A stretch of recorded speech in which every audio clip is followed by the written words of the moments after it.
there are a lot of set loopholes in this protocol, and then we see here that it can be edited and it can be made better. No, what she's trying to say is that there are countries buying their way out of the Kyoto Protocol because the Kyoto Protocol is limiting the carbon emissions of each country. Now, if you pay a higher, like if you pay an amount, you're limited to higher and higher and higher.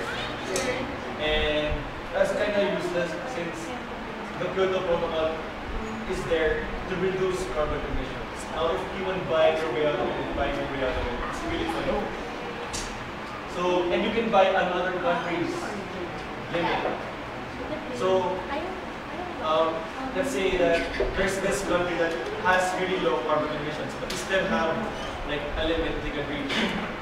A superpower country, let's say like the States, even though they haven't signed the Kyoto Protocol, they can buy that quota in order to increase the limit of carbon emissions. So for us, Kyoto Protocol is kind of useless if it's not followed due to these loopholes, and there are no penalties to it. Okay, so the question is why is Kyoto Protocol effective? So they have shown that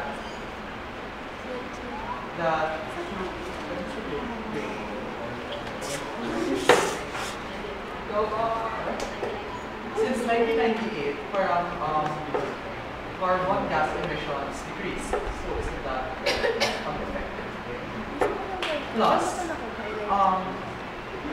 you're saying that the Kyoto Protocol has a lot of loopholes, but as my colleague stated that it is the first law against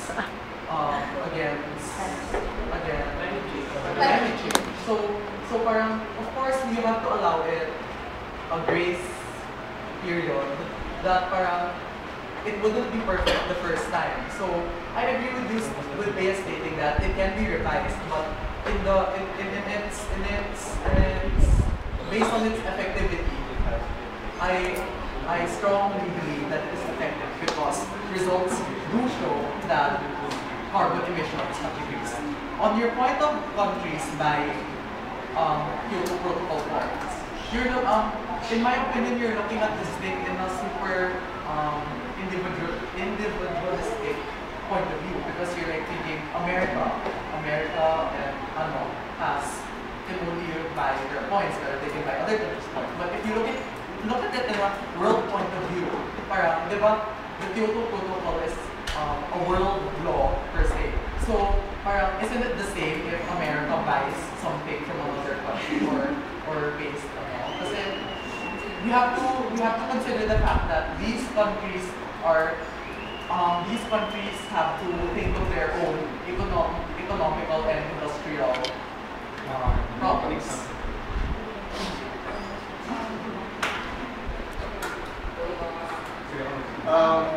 What you stated that it is Kyoto Protocol is the first law against climate change, right? Yeah.